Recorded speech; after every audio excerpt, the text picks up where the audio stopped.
Halo, assalamualaikum anak-anakku sekalian. Bapak akan membuat pembahasan ya, video pembahasan tentang soal mock of history ya, atau pre-history exam yang sudah kalian kerjakan gitu. Dan video ini akan Bapak bagi kemungkinan menjadi 3 bagian ya, agar tidak terlalu panjang sehingga kalian bisa mudah dalam menyimak pembahasannya. Baik, langsung saja. Baik, dari soal nomor 1.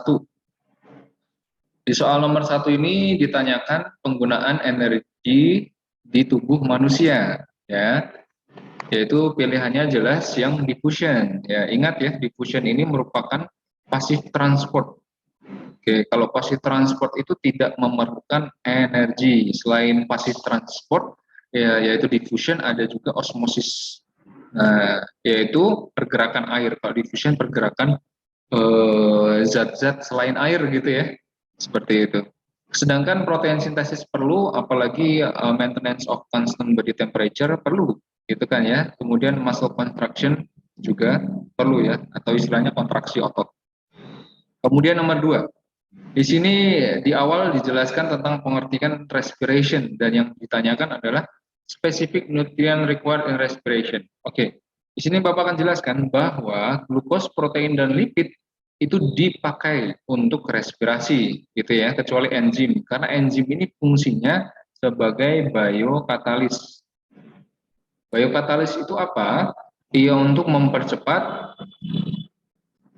chemical reaction ya, atau reaksi kimia yang ada di dalam sel, atau kadang disebut dengan metabolisme tubuh ya, seperti itu, pembentukan zat atau perombakan pemecahan zat ya, seperti itu. Sedangkan glukos, protein, dan lipid, mereka semua adalah source dari energi, tapi glukos merupakan main source-nya.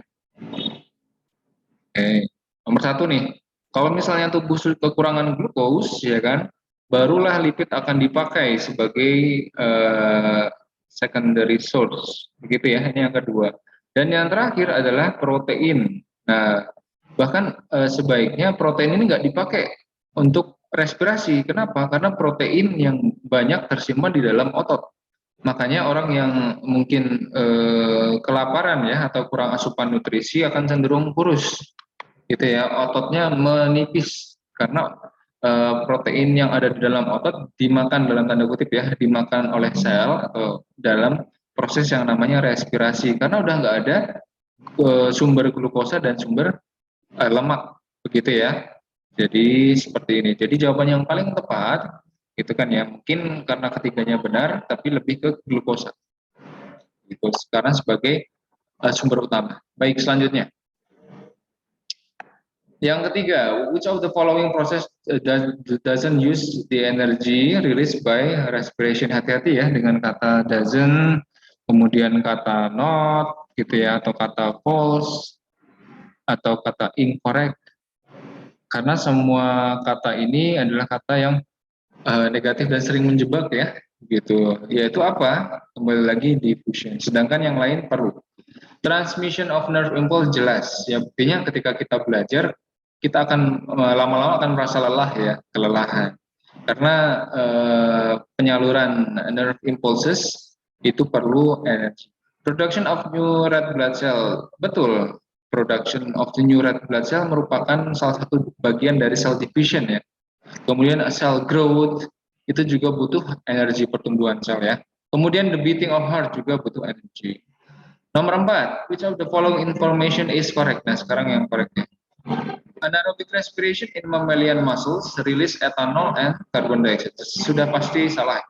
Kemudian yang B, anaerobic respiration release ethanol only. Salah, kurang ya, lebih tepatnya kurang, karena ada satu molekul lagi yang dihasilkan. Kemudian yang C, anaerobic respiration release 36 until 38 ATP. Nah, ini jelas salah. Kenapa? Karena yang dihasilkan dari anaerobik hanya berapa ATP, 2 ATP saja. Sedikit ya. Begitu. Jadi ini salah. Sedangkan yang D, anaerobic respiration in yeast release ethanol and carbon dioxide. Ini benar ya. Yeast ini adalah fungi atau jamur ya. Jamur yang sering dimanfaatkan ya kan, dalam bioteknologi. Contohnya pembuatan roti, pembuatan tape, kemudian bahkan pembuatan biofuel ya. Biofuel itu butuh yeast, dan seringnya juga dipakai dalam pembuatan beverage atau minuman-minuman beralkohol, karena yeast ini selain mudah dikultur, dia juga cepat dalam menghasilkan memproduksi etanol. Baik, selanjutnya nomor 5, what is produced by anaerobic respiration in yeast. Nah, ini adalah sebenarnya sama pertanyaannya, tapi bentuknya yang berbeda. Perhatikan, ini di table. Kita udah tahu ya, yeast tadi anaerobiknya menghasilkan alkohol, karbon dioksida, tapi bukan lactic acid. Jadi jawabannya jelas yang B. Oke. Selanjutnya, nomor 6, its description of anaerobic respiration in mammals is correct. Oke. Oke, mirip ya seperti tadi, tapi bentuknya yang berbeda. Contoh, it uses oxygen. Salah ya, karena anaerobik kalian bisa hilangkan opsi A dan B langsung, gitu ya, karena anaerobik tidak memerlukan oksigen. It uses oxygen, oke, it produce ethanol, tapi ini no. Ini sebenarnya benar, tapi kita simpan dulu ya. It uses oxygen, no. It produce lactic acid, yes. Nah, mungkin jawaban yang lebih tepat adalah D ya, karena dia uh, memberikan statement bahwa anaerobic respiration in mammals menghasilkan lactic acid. Oke. Di mana Pak? Di ototnya ya, seperti itu. Jadi jawabannya yang D. Selanjutnya nomor 7. Ini juga mirip ya, look at the following table, ada perbandingan antara aerobik dan anaerobik. Ya, ada oksigen, needed not needed, glucose breakdown, dan sebagainya. Informasi yang sangat berharga. Jadi kalian juga bisa cari ya informasi yang mungkin ada di soal lain, itu kan ya, untuk membantu kalian mengerjakan soal yang lain gitu. Oke, mengerjakan suatu soal. From the table given, which of the following statement is correct? Ya. Anaerobic respiration use oxygen, jelas? Salah. Aerobic respiration doesn't use oxygen. Jelas? Salah, karena ini harusnya menggunakan oksigen. Aerobic respiration release more energy. Nah, ini pasti benar. Oke, berarti jawaban yang tepat adalah yang C. Karena yang D sudah pasti kebalikan dari opsi yang C. Baik, selanjutnya nomor 8. Oke, the table shows the composition of inspired and expired air ya. Kalian bisa lihat ada oksigen, karbon dioxide, dan nitrogen. Inspired air dan expired air. Nama lainnya bisa inhaled air sama exhaled air ya, itu sama. Inspired itu udara yang kita hirup. Sedangkan expired udara yang kita hembuskan. Begitu. Oke. Perhatikan di sini oksigen 21%, ketika dihembuskan 16%. Berarti ada 5% oksigen yang dipakai ya. Jadi ada 5% oksigen yang masuk ke dalam tubuh. Karbon dioksida gimana Pak? 0,04%, loh menjadi 4%. Artinya ada kurang lebih ya 3,9%. Itu kan ya. 9 sekian persen oksigen yang ditarik, yang dibuang maksudnya. Yang dibuang ya kan, keluar nantinya gitu. Sedangkan nitrogen tidak ada karena sama 78%, 78%. Oke. Mari kita lihat. Based on the table given, which of the following indicates the composition of the exhaled air. Jadi ada grafik. Kalian harus menentukan grafik A, B, C, atau D. Kita bisa langsung hilangkan B dan C ya. Kenapa? Karena ini kurang dari 78%. Ini cukup jauh ya. Misalnya kalian punya penggaris, kalian bisa tarik garis di sini. Oke. Di situ kurang lebih mendekati ya, seperti itu. Oh, mohon maaf agak kurang lurus. Seperti ini. Kurang lebih jauh ya, jauh dari 78%. Jadi kita bisa hilangkan yang C dan juga yang B. Nah, sekarang pertanyaannya antara A dan B. Hampir mirip ya. Nah, kita lihat oksigennya. Oksigennya harusnya 16% ya. Berarti di bawah 21%. Kita tarik garis. Oke. Nah, ini cukup jauh tuh. Oke, dari angka 20 ya. Nah, berarti ada kemungkinan opsi D adalah yang paling tepat. Tapi kita lihat dulu karbon dioksida-nya harusnya 4%, karena yang diminta adalah exhaled air ya. Kita perhatikan apakah exhale-nya kurang lebih 4% dari sini ya. Dari titik ini Bapak balik. Oke. Nah, baik, kemungkinan besar jawabannya adalah yang D, karena kalau yang karbon dioksida dari yang A itu mendekati 0 ya, dan mungkin indikasi dari inspired air. Jadi jawaban yang tepat adalah yang D. Untuk yang A ada kemungkinan indikasi dari inhaled air, tapi karena ini sepertinya oke, pas 20, jadi agak membingungkan ya, karena ini pas 20. Tapi kalau kalian ditanya, ya kan dengan grafik yang mirip seperti ini, dan yang ditanya adalah inhale, yang paling tepat adalah grafik seperti yang A. Oke. Baik, selanjutnya. The diagram shows, the apparatus used by student to investigate respiration in wood lice. Jadi ini sebenarnya percobaannya namanya menggunakan alat respirometer ya. Nah, respirometer ini alat untuk menguji testing rate of respiration. Seberapa cepat makhluk hidup melakukan respiration gitu kan, atau bahkan tidak melakukan respiration ya. Konsep dari respirometer itu, percobaan ini adalah seperti itu. Nah, water drop di sini itu adalah indikator yang menentukan terjadi respirasi atau tidak gitu ya. Kalau indikator yang positif atau yang benar, seharusnya water drop ini akan bergerak menuju ke test tube, ya kan? Karena test tube seperti itu. Bapak jelaskan dulu ya aparatusnya atau alat-alatnya.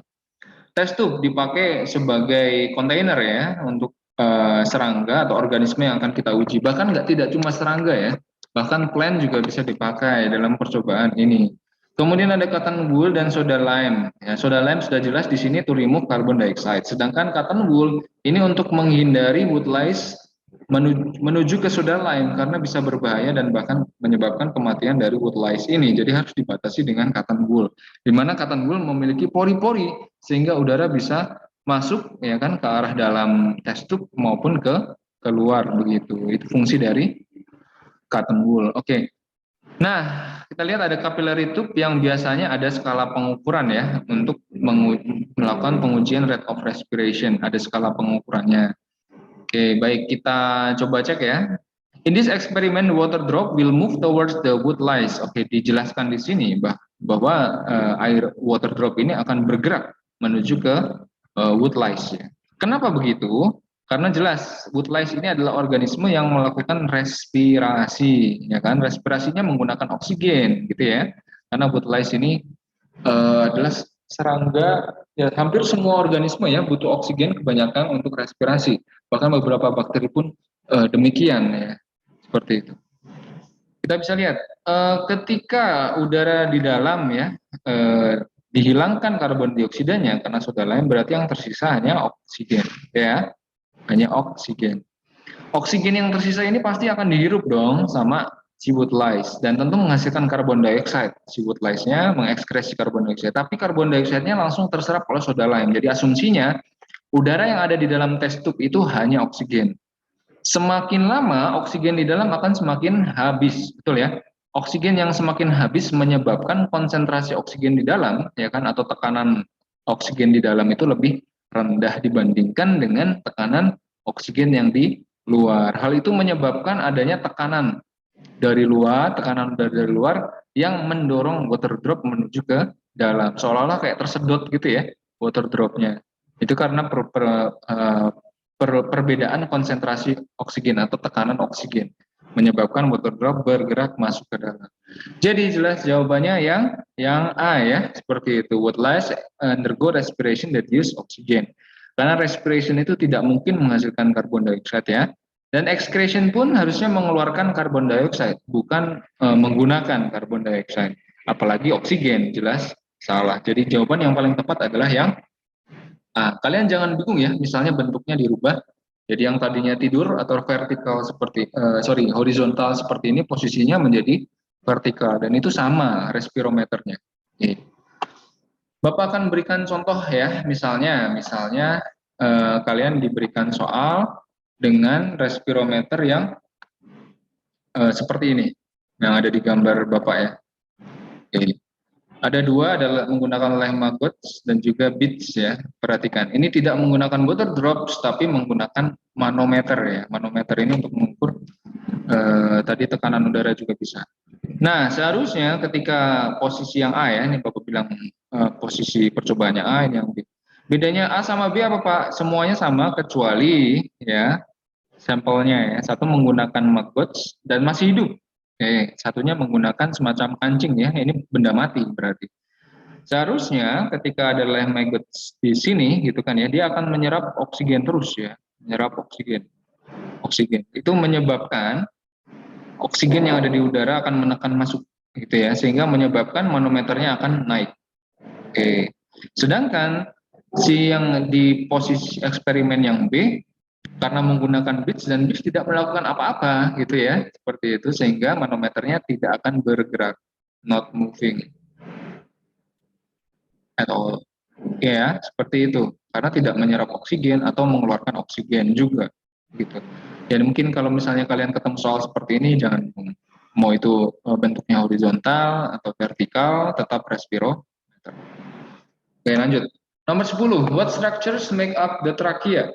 Trachea itu adalah tenggorokan ya, di mana udara akan masuk ya kan, sebelum menuju ke paru-paru gitu ya melalui trachea.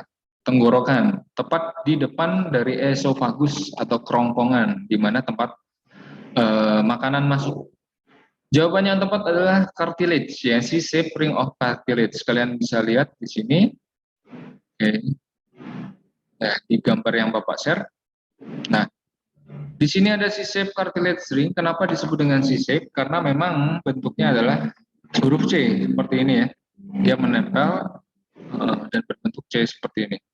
Kenapa cartilage? Karena dia juga butuh flexibility ya, flexibility. Agar supaya lebih fleksibel kalian bisa toleh kanan, toleh kiri ya. Kalau misalnya ini hard bones, kalian akan susah untuk menggerakkan tulang leher kalian, gitu kan ya. Nah ini terakhir. Nah kenapa harus ada cartilage? Nah itu untuk agar supaya memastikan posisi trakea itu selalu terbuka sehingga udara akan sangat mudah keluar masuk ya, begitu. Kalau misalnya tertutup, itu akan kalian akan mengalami sesak napas. Nah, kita bandingkan dengan esofagus ya. Esofagus dia tertutup, ya kan ketika tidak ada makanan yang masuk dan dia akan secara fleksibel terbuka ketika ada makanan yang masuk gitu ya, esofagus. Jadi trachea itu memiliki C-shape cartilage ring agar memastikan selalu terbuka untuk keluar masuknya udara. Baik. Selanjutnya, jadi jawabannya adalah yang A. Selanjutnya, the diagrams of the cross section of alveolus and capillaries. Kalian ketika disuguhi gambar seperti ini harus bisa identifikasi ya. Ini yang Bapak warnai merah itu adalah pembuluh darah. Ya, khususnya kapiler. Sedangkan yang Bapak warnai oranye, sebentar, itu adalah alveolus, di mana alveolus ini bagian dari paru-paru, ya kan, di mana tempat terjadinya pertukaran udara. Nah, seperti ini ya, merah dan oranye. Nah, bagian oranye ini ada sel darah merahnya juga, disebut dengan Q ya, sedangkan yang alveolus warna oranye itu disebut dengan P di gambar ini.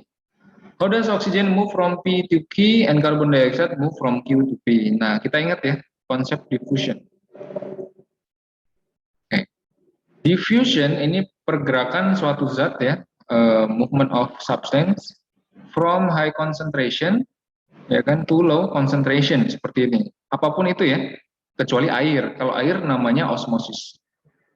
Nah, ini baru movement of H2O from high water potential to lower water potential gitu ya. Ini concentration. Perbedaan concentration ya, ada dari tinggi menuju ke rendah. Nah, kebetulan di P kita ingat ya, di grafik tadi juga ada 21% oksigen ya dari udara gitu kan yang kita hirup masuk. Nah, sedangkan diambil masuk ke dalam kapiler itu kurang lebih 5%-nya. Oke. Sedangkan sebaliknya ada karbon dioksida dari Q ini ya kan dimasukkan ya kurang lebih 3,9% tadi ya. Dan nantinya akan dibuang seperti itu. Ya kan dalam exhaled air. Itu terjadi karena diffusion. Kuncinya adalah diffusion. Jadi jawaban satu-satu yang tepat adalah yang B.